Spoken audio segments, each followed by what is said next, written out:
يا مساء الهنا والسعادة على متابعيني الجمال. النهاردة هنعمل كنتاكي بيتي على طريقة أشهر المحلات بدون أي تعقيدات، وكمان الكولسلو على الطريقة الأصلية. يجنن، شايفين شكل الفراخ بجد بيتكلم.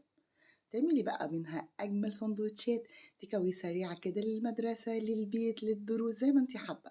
شايفين قد ايه مستوية من جوه، الكفر بتاعها من بره تحفة، كريسبي جدا. انا بحاول ان افصصها كده واقطعها لكم عشان اوريكم قد ايه مستوية رغم ان حجمها كبير، وهقول لكم ايه السر واحنا شغالين. سخنة جدا بس بحاول ان انا افصصها لكم كده واوريكم قد ايه من جوه مستوية وفي نفس الوقت جوسي وشكلها يجنن. هنحط بقى طبقات كده من اي صوصات عندنا، شويه من الكول سلو، شويه من الكاتشب، مايونيز اللي متواجد عندك اعمليه. شايفين شكله جميل قد ايه بجد؟ اللون والشكل والطعم والريحه حكايه. تابعيني خلال الفيديو هقولك كل الاسرار مش هتلاقيها في اي مكان تاني غير عندنا بس. يلا بينا نبدا. هنسمي الله وندخل بطريقتنا على طول. واول حاجه واهم حاجه طريقه تقطيع الفراخ، ودي بتيجي بعد ما تغسلها كويس جدا ونشمعها. بناخد كده كيرف بالورب كده قطعه من الصدر مع الجناح، وبنيجي عند العظمه وبعدين بنقطع بالسكينه. خلي بالك دي كنتاكي بتبيعها على انها قطعه، يعني تتعد معاكي في البوكس اللي بتشتريه ان هي قطعه، وقطعه محترمه كمان. بنيجي بعد كده نقسمها نصين. الصدر بيبقى لوحده والورك لوحده. الصدر من وسطانه كده، والقطعة اللي تحت اللي هي بتبقى عاملة زي المثلث دي بشقها كده وافتحها زي البانيه كده، بس تبقى شوية عريضة وسميكة عشان تستوي معانا كويس، لان هي بتبقى ما شاء الله غليظة كده وتخينة قوي. ونيجي عند الجزء التاني بشقها خفيف وبفردها، بتبقى بالشكل ده. نيجي بقى للورك، بقى ابتدي ان انا اوسطنه كده واقسمه نصين بالظبط. بشقها من فوق وتحت بالسكينة عشان بعد كده بحركها بإيدي يمين وشمال، لأن أنا عايزة منطقة الدبوس ما تكونش صغيرة ورفيعة، عايزاها تبقى ما شاء الله قطع محترمة كده وسميكة. وبعدين بتبقى بالشكل اللي انتوا شايفينه ده ما شاء الله. وكده نكون قطعنا الفرخة. طبعا النص التاني بيبقى بالمثل. أنا قلت أجرب لكم جزء صغير كده عشان تشوفوه عامل ازاي. يعني النص ده عمل لنا 5 قطع محترمين كبار. نيجي بقى للخلطة اللي هاشتغل فيها. الزبادي ده أنا عاملاه بيتي، شايفين مش عايز ينزل إزاي؟ يعني جمدان بصراحة. بدون أي إضافات، يعني هو علبة الزبادي هي الخميرة على كيلو اللبن وخلاص. وبادخّله طبعًا مكان دافي بعد ما حرارة اللبن بتنزل، وبعدين باقلّبه كويس جدًا وباصُبّه في كوبايات وأحطّه في الفرن بعد ما باطفي عليه بيبقى شوية لسه دافي. وبس كده، باحطّها بعد شوية في التلاجة بتبقى جاهزة كده. نيجي بقى ملح وفلفل، بهارات بقى، جنزبيل، شوية من البابريكا، شوية من الشطة زي ما أنتم حابين. وأساسي توم وبصل باودر، وبادّيها شوية حلوين كده من الملح، أبتدي أضبطه حسب كمية الفراخ اللي هاضيفها. وبعد كده هانزل ب3 معالق محترمين كده كبار من الدقيق، وبرضه حسب كمية الفراخ اللي هاشتغل فيها. وشوية من الخل، يعني مقدار معلقتين كبار. وهاقول لكم بقى على إضافة ممتازة بتغيّر الطعم بتخلّيه واو، شوية بقى من دبس الرمان مقدار معلقة صغيرة كده. وطبعًا عصرة الليمونة مهمة جدًا. وهابتدي بقى أقلّب كل المكونات دي مع بعض كويس جدًا. أنا عايزة القوام يبقى شوية سميك، يعني زي ما أنتم شايفين كده وjuicy برضه. شوية من الزيت، وبعد كده هاجيب كمية الفراخ بتاعتي بعد ما عملناها زي ما اتفقنا. ضبّطتها كلّها وقطّعتها بالشكل اللي أنتم شُفتوه في الأول، بقت جاهزة معايا. يعني الفرخة عاملة لي بتاع 10 قطع بالضبط، طبعًا بالرقبة بالأجزاء اللي هي الخارجية. هاجيب الصدر زي ما أنتم شايفين كده وبادّيه مسحة من فوق ومن تحت، يبتدي يمتص كده البهارات مع التوابل الحاجات الإضافات اللي إحنا ضفناها دي كلّها، وابتدي أركنها كده على جنب.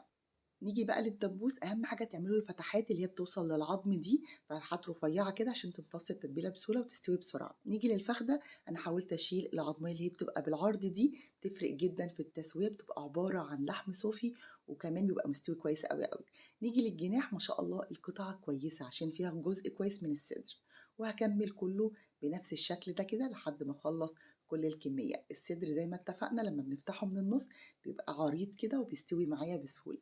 عملت الكمية بتاعتي كاملة، أنا عاملة كمية أكبر شوية عشان هافرّزها في الفريزر أطلّع على قد إن أنا أتبّل وأحمّر على طول. هادخّلها التلاجة ترتاح وتمتص تتبيلتها. في الوقت ده هنجهّز مع بعض أحلى coleslaw. طبعًا كرنب السلطة مش كل الوقت بيبقى متاح، وأوقات كتير بيبقى غالي جدًا، فعادي هاتي كرنباية للحشو عادية جدًا. أهم حاجة تبقى ملفوفة كده وكويسة، وباشيل الراس بتاعتها وباقسمها نُصّين. أهم حاجة نقلبها الناحية التانية بالشكل ده، هاقول لكم ليه. عشان وأنا باقطّعها شرايح بالشكل ده هالاقي عروق تقابلني، العرق هابتدي أفرّغه بالسكينة بالشكل ده كده. باكمّل كل الكمية بنفس الطريقة. دي أسهل طريقة ممكن تشتغلي فيها في الكول سلو، لإن الكبة بصراحة أنا ما بارجحهاش نهائي، في ناس كتير بتستسهلها لإني بتقطعه صغير ورفيع جدًا زيادة عن اللزوم، فبيخرّج العصارة بتاعته وما بيكونش ناجح.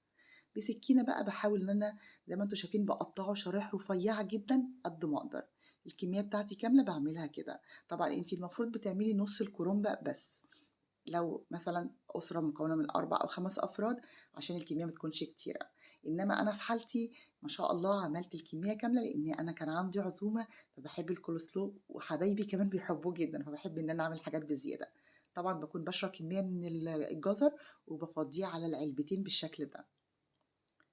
يعني كل مثلًا نُص كرنبة بتاخد من جزرتين ل3 حسب ما الاستخدام بتاعِك، باجيب علبة من المايونيز باخد نُصّها على كل طبق، أنتِ لو هتعملي طبق واحد هتاخدي نُص العلبة دي بس، والأهم من ده إنِّك بتخفيه زبادي زي ما أنتِ شايفة، الزبادي ده بيتي برضه، البولة ما شاء الله كبيرة دي تقريبًا نُص كيلو من اللبن، عملته بخميرة علبة صغيرة كده من الزبادي، هاخد نُصّها في البولة دي ونُصّها برضه في البولة التانية.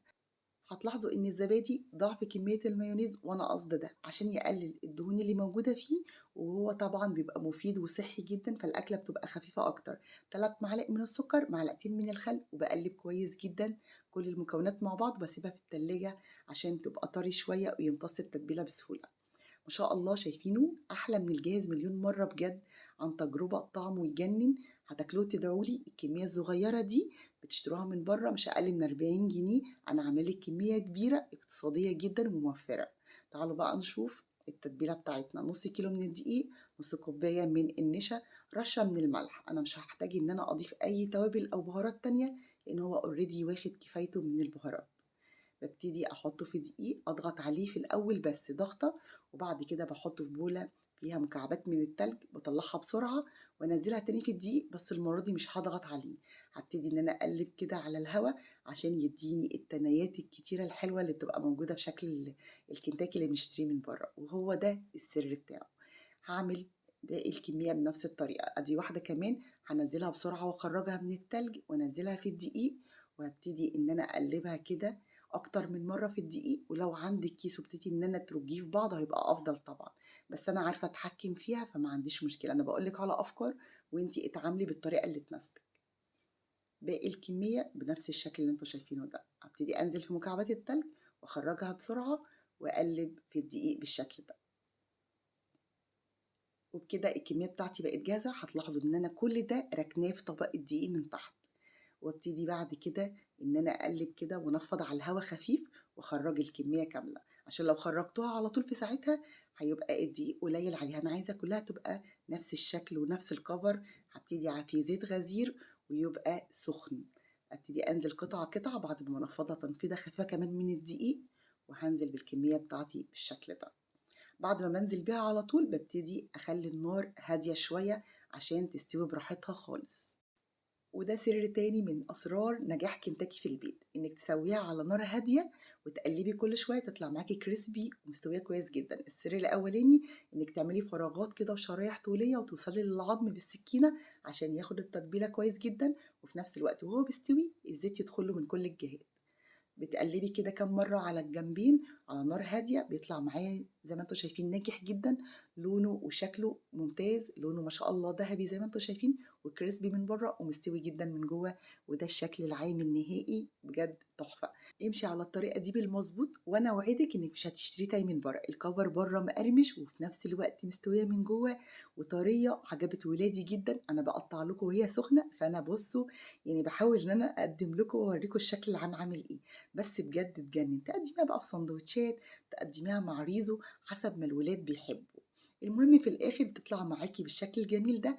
والكول سلو مش عايزه اقول لكم يجنن، اجمد من بره بكتير. كانت معاكم صبا العرايشي، لايك وشير كتير عشان الاهتمام ما بيتطلبش، والى اللقاء في فيديو اخر ان شاء الله.